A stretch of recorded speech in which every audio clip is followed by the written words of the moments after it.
So one of the mathematical formulations you have when talking about languages communication is this idea of noisy channels. What's a noisy channel? Oh, so that's about communication. And Yeah. so this is going back to Shannon. So Claude Shannon was a student at MIT in the 40s. And so he wrote this very influential piece of work about communication theory or information theory. And he was interested in human language, actually. He was interested in this problem of communication, of getting a message from my head to your head. And he was concerned or interested in what was a robust way to do that. And so that, assuming we both speak the same language, we both already speak English, whatever, whatever the language is, we speak that.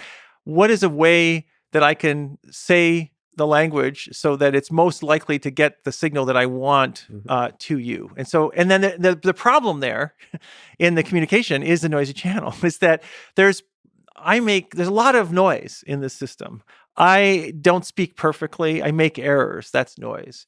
There's background noise. You know that as like a literal background noise. Yeah. There is like white noise in the background or some other kind of noise or some speaking going on that you're at a party. That's background noise. You're trying to hear someone. It's hard to understand them because there's all this other stuff going on in the background.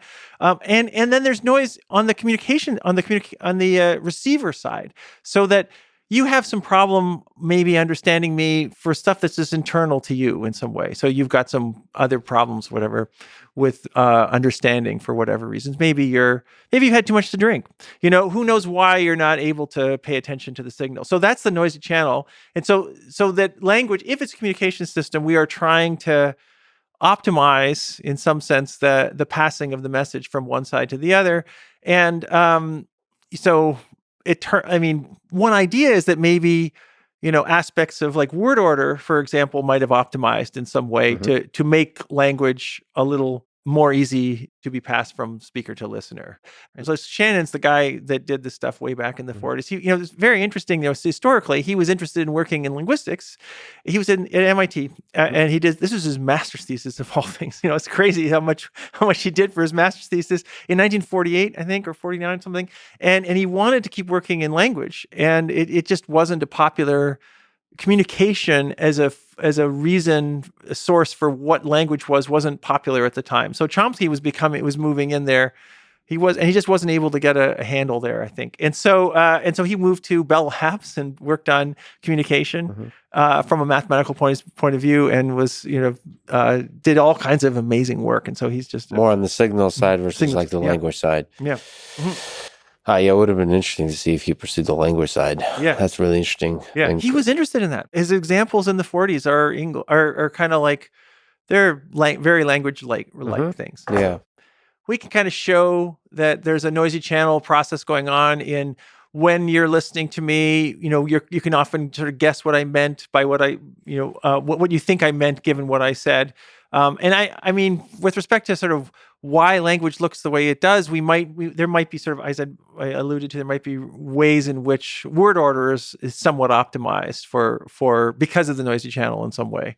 I mean, that's really cool to sort of model if you don't hear certain parts of a sentence or have some probability of missing that part, like how do you construct a language that's resilient to that, that's somewhat robust to that? Yeah, that's the idea. And then you're kind of saying like the word order and the syntax of the language, the dependency length are all helpful.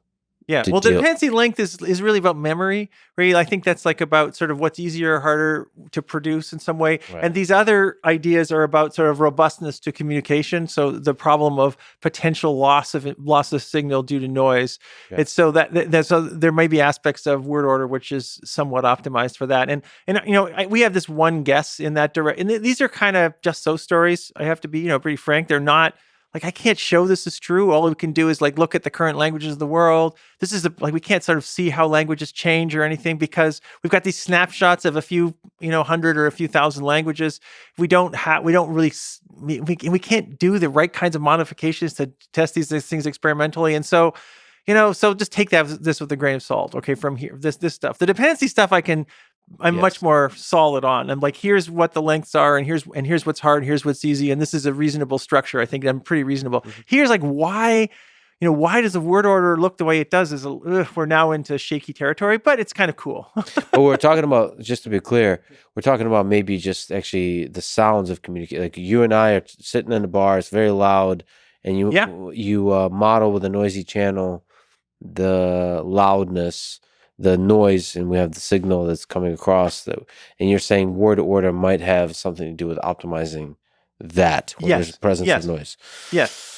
Yeah. I mean, it's really interesting. I mean, to me, it's interesting how much you can load into the noisy channel. Like, how much can you bake in? Well, you said, like, cognitive load on the receiver end. We think that there's at least three different kinds of things going on there. And we probably don't want to treat them all as the same. Sure. And so I think that the right model, a better model of a noisy channel would have three different sources of noise, which are background noise, speaker inherent noise and listener inherent noise. Yeah, and those are all different things. Sure. So. But then underneath it, there's a million other subsets like what that's true. On the receiving, I mean, I just mentioned cognitive load on both sides. Then there's like speech impediments or just everything. Worldview, I mean, the meaning, we start to creep into the meaning realm of we have different worldviews. Well, how about just form still though? Like just what language you know? Like, so how well you know the language. And so if it's second language for you versus first language and how maybe what other languages these are still just form stuff. And that's like potentially very informative. And how old you are. These things probably matter, right? So like a child learning a language is as a noisy representation of English grammar, depending on how old they are. So maybe when they're 6, they're perfectly formed.